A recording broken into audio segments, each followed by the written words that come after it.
बिहार की सियासत एक बार फिर पलटी मार चुकी है। बिहार की राजनीति एक बार फिर देश को चौंका दिया है।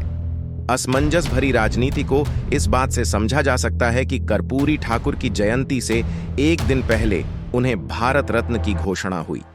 बीजेपी का प्रदेश नेतृत्व किसी को कंधे पर बिठाकर राजनीति करने को सीधे ना कह रहा था।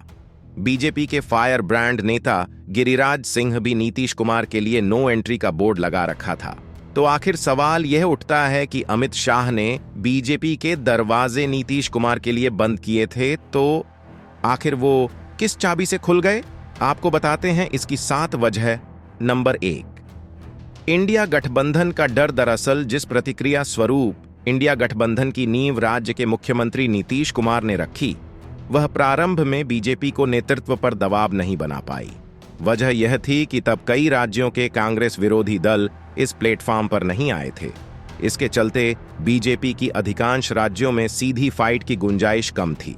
लेकिन जब नीतीश कुमार के प्रयास से ममता बनर्जी, अरविंद केजरीवाल और अखिलेश यादव तक इंडिया गठबंधन पर सवार हो गए, तो नरेंद्र मोदी के रणनीतिकारों को इंडिया गठबंधन के शिल्पकार और राजनीति के चाणक्य माने जाने वाले नीतीश कुमार बहुत बड़ी चुनौती के रूप में उभरे। हालांकि इंडिया गठबंधन के शिल्पकार को गठबंधन से खास तवज्जो नहीं मिली, लेकिन बीजेपी को इंडिया गठबंधन को छिन्न भिन्न करने के लिए मिशन नीतीश पर लगना पड़ा। नंबर 2, जीत का भरोसा नहीं दिला सका। बिहार बीजेपी प्रदेश नेतृत्व एनडीए गठबंधन से जदयू के अलग होने के बाद बीजेपी प्रदेश नेतृत्व अपने तमाम गठबंधन दल के साथ केंद्रीय नेतृत्व को यह भरोसा नहीं दिला पाया कि 2024 का प्रदर्शन 2019 लोकसभा चुनाव के परिणाम जैसा होगा। राजद के 30% वोट बैंक के साथ अन्य पिछड़ा और दलित का एक हद तक मिलने वाले वोट का नुकसान का डर सताने लगा। नंबर 3, बिहार में हुआ जातीय सर्वे और आरक्षण के बढ़े प्रतिशत के कारण पिछड़ा और अति पिछड़ा वोट बैंक पर महागठबंधन का रंग चढ़ जाना भी बीजेपी की परेशानी का कारण बना। बीजेपी को नुकसान होता साफ दिखाई देने लगा। नंबर 4, लोकसभा चुनाव 2021 में 25 से 30 सीट का नुकसान।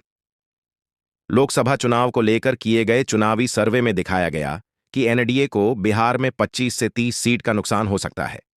बीजेपी को यह एक बड़ा नुकसान लग रहा था। ऐसे में बीजेपी को नेचुरल अलायंस जदयू के साथ की जरूरत दिख रही थी।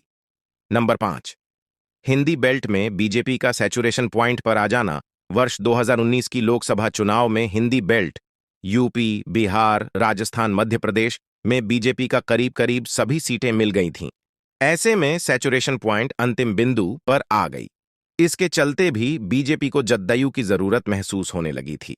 ऐसा इसलिए कि बिहार में अगर सीटों का नुकसान होता है तो इसकी भरपाई किसी राज्य से होते नहीं दिख रही थी।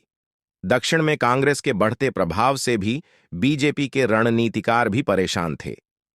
नंबर 6, अति पिछड़ा वोट बैंक में सेंधमारी। बिहार के संदर्भ में यह देखा गया तो नीतीश कुमार और नरेंद्र मोदी के साथ रहने से अति पिछड़ा वोट एनडीए को 80 से 85% मिल जाता है।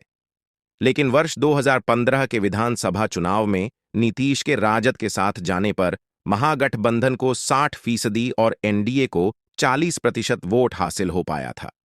यह डर भी बीजेपी नेतृत्व को सता रहा था। नंबर 7, मोदी को नीतीश पसंद हैं 7वां। और सबसे बड़ा कारण यह है कि नरेंद्र मोदी की पसंद नीतीश कुमार हैं। नीतीश कुमार ने भी परिवारवाद की राजनीति नहीं की। व्यवहार कुशल दोनों ही हैं। G20 बैठक की तस्वीर भी इन दोनों के समान नेचर की कथा कह रही थी।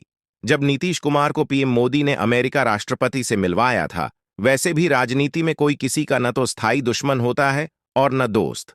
मिट्टी में मिल जाएंगे।